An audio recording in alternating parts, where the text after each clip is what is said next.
जिथे जिथे हे गरज नाहीत असे सगळे परवाने रद्द करण्यात यावे. आणि मला हेच म्हणायचं की हे फक्त बीडपुरतं नाही, सगळ्या जिल्ह्यांमध्ये सगळीकडचे असे जे अनधिकृत परवाने किंवा अधिकृत परवाने जिथे गरज नाही आहे सगळे रद्द करण्यात यावे. आज पुन्हा एकदा अंजली दमनियांकडून धनंजय मुंडे यांच्या संदर्भात एक ट्विट करण्यात आले, ज्यामध्ये धनंजय मुंडे यांच्या हातामध्ये पिस्तूल असं दिसून येतं. या संदर्भात अधिक आपण जाणून घेऊया. अंजली, जे आज आपण एक ट्विट केले त्यामध्ये धनंजय मुंडे यांच्या हातात पिस्तूल आहे, तर आपण या संदर्भात काय सांगाल? कसं आहे की आता हा बीडचा लढा द्यायला लागल्यापासून मला बीडहून अनेक लोकांकडनं अनेक व्हिडिओज, पिक्चर्स खूप आलेत आणि त्याच्यापैकी जे जे असे रेलेव्हंट असतात ते मी ट्विट करते, कारण ते लोकांपर्यंत पोचायला पाहिजे. मला असं वाटतं आहे की धनंजय मुंडेसारखा व्यक्ती जर आता जर हाच पिस्तूल घेऊन फिरायला लागला आणि तो दुसरा जो व्हिडिओ मी ट्विट केला आहे त्याच्यात वाल्मिक कराड त्यांच्याबरोबर बाजूला गाडीत बसलेले आहेत आणि हे लोक स्वतःला बॉस म्हणून घेतात. म्हणजे धनंजय मुंडे जर असं करायला लागले की वाल्मिक कराड पुन्हा पिस्तूल घेऊन फिरणार, मग कैलाश फडसारखी माणसं पिस्तूल घेऊन फिरणार, तर हे जे पिस्तूल ड्रामा जो चालला आहे महाराष्ट्रात हे जर थांबवायचं असेल तर ह्याच्या विरुद्ध एक मोहीम करायला हवी खरं तर. म्हणूनच आज मी एक ट्विट केलं की ज्याच्या देवेंद्र फडणवीसांना आव्हान केलं आहे की तुम्ही 10 पैकी 7.5 वर्ष तुम्ही गृहमंत्री होतात. आता ही कोणाच्या काळात दिली गेली मला माहीत नाही, कारण काल त्यांचं एक विधान आलं होतं. कोणाच्याही काळात दिली गेली असली तरी आता ही शस्त्र परवाने जे दिले गेले आहेत, जे 1222 अधिकृत आहेत, तर त्याच्यावर सुद्धा चौकशी लावण्यात यावी. जिथे जिथे हे गरज नाहीत असे सगळे परवाने रद्द करण्यात यावे. आणि मला हेच म्हणायचं की हे फक्त बीडपुरतं नाही, सगळ्या जिल्ह्यांमध्ये सगळीकडचे असे जे अनधिकृत परवाने किंवा अधिकृत परवाने जिथे गरज नाही आहे सगळे रद्द करण्यात यावे. आता त्याच्यात एक ट्विट केली आहे मी, त्याच्यात वाल्मिक कराड हा पोलिसांबरोबर कसा व्यवहार करतो त्याचे व्हिडिओ आणि काही फोटोज मी ट्विट केले. जसं काही यांच्या घरगडी असल्यासारखे पोलीस त्यांच्या पुढे मागे फिरतात आणि त्यांची सगळे कामं करतात, पोलिसांच्या गाड्यांमध्ये बसून हे मिरवतात. म्हणजे पोलीस डिपार्टमेंटचा किती दुरुपयोग हे राजकारणी करू शकतात हे त्याच्यावरनं दिसतंय. तर मला हे सगळं आपल्याला थांबवायचं असेल तर ह्याच्या विरुद्ध म्हणून मी आता SP नवनीत कावत यांच्याशी बोलले आणि त्यांना सांगितलं की तुम्ही डायरेक्शन्स दिल्या पाहिजेत.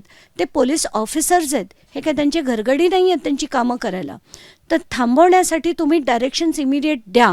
तर ते म्हणाले मी डायरेक्शन्स इमिडिएटली देतो आणि ते प्रेस रिलीज पण मला वाटतं आज उद्यापासून ते रोज रिलीज करत जातील. कारण काल मी जेवढ्या लोकांची जे अनधिकृत परवाने नसताना त्यांच्याकडे गन्स होत्या आणि ते फायरिंग करतानाचे व्हिडिओज पाठवले, त्या व्हिडिओजवर कावत यांनी ॲक्शन घेतली, त्यांना अटक, त्यांच्यावर गुन्हा नोंदवला गेला, त्यांच्याकडनं ती रिव्हॉल्वर्स परत घेण्यात आली आणि आता कुठेतरी ॲक्शन होताना दिसते. पण ही फक्त बीडपुरती न ठेवता पूर्ण महाराष्ट्रभर झाली पाहिजे असं मला वाटतं. आपण पाहिलं असेल तर यामध्ये तरुण मुलांकडे पिस्तूल आहेत, ही किती भीषण आणि गंभीर गोष्ट आहे बीडसाठी. कारण कसं आहे की जर त्यांचे आमदारच पिस्तूल घेऊन फिरत असतील तर त्याच्यातनं मेसेज काय जातो? आज युवकांना मेसेज काय जातो? युवकांना हेच कळतं आहे की आपले आमदार पिस्तूल घेऊन फिरतात आणि लोक त्यांच्या पाया पडतात, त्यांच्याकडे एवढ्या गाड्या, एवढे बंगले सगळंच येतं. म्हणजे हेच करावं आपण. तर कष्ट करण्यात काय ठेवलं आहे आपण? ह्याच्यापेक्षा राजकारणात जाऊया, पिस्तूल घेऊन दहशत निर्माण करूया, आपल्याकडे तेवढाच पैसा येईल, तेवढीच पॉवर येईल. तर हा कुठून तरी एक रॉंग मेसेज जो जातोय, हे याच्यातलं जी शोबाजी आहे ना, जी ड्रामेबाजी आहे ना, ती बंद झाली पाहिजे. जेवढे रील्स मी पोस्ट करते, प्रत्येक रीलमध्ये बघा तुम्ही, मी बॉस, मी अमुक, मी तमुक. तर हे जरा लोकांची डोकी ठिकाणावर आणण्यासाठी आपण हे आपण सगळ्यांनी मिळून हे राबवलं पाहिजे. ताई, आता तुम्ही जो फोटो पोस्ट केला त्यामध्ये धनंजय मुंडे यांच्या हातामध्ये जी बंदूक आहे त्या संदर्भात आपल्याला काय माहिती आहे का की त्यांच्याकडे बंदुकीचं लायसन्स आहे का नाही? धनंजय मुंडेंच्या नावावर कुठलंही लायसन्स नाही, त्यांच्या आईच्या नावावर आहे, पण धनंजय मुंडेंकडे नाही आहे. त्यामुळे त्यांच्यावर सुद्धा गुन्हा नोंदवला गेला पाहिजे. तर आमची तीच मागणी आहे. आत्ताच्या घटकेला एकतर तातडीने सगळे परवाने जे आहेत त्याची चौकशी व्हावी बीडमध्ये खास, कारण 1222 आहेत आणि या व्यतिरिक्त धनंजय मुंडेंवर एक मोठा खरंच गुन्हा, आमदार असताना अशी पिस्तुलं उडवणं हा चुकीचं आहे आणि याच्यावर गुन्हा हा नोंदवला गेला पाहिजेच. आता एक शेवटचा प्रश्न, वाल्मिक कराड यांच्यावर देखील 2 करोड खंडणीचा गुन्हा जो आहे तो दाखल झाला आहे, पण अजून देखील त्यांना अटक केली जात नाही. आणि आता आपण म्हणताय की धनंजय मुंडे यांच्याकडे लायसन्स नाही, तर त्यांच्यावर देखील कारवाई व्हायला पाहिजे. तर ह्याकडे आपण कसं बघता? धनंजय मुंडेंकडे कुठल्याही प्रकारचं शस्त्र परवाना नाही, त्यामुळे त्यांच्यावर कारवाई ही झालीच पाहिजे.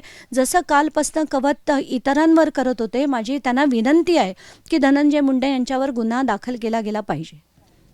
आपण पाहिलं असेल तर याच होत्या अंजलीताई, ज्यांनी आता थेट धनंजय मुंडे यांच्यावरती आरोप केला की त्यांना आता अटक केली पाहिजे. त्यांच्याकडे जी पिस्तूल आहे त्या संदर्भात त्यांच्याकडे कोणतंही लायसन्स त्या पिस्तुली संदर्भात नाही. कॅमेरामन कृष्णा खापरेसोबत ईशान देशमुख, एबीपी माझा, मुंबई. एबीपी माझा, उघडा डोळे बघा नीट.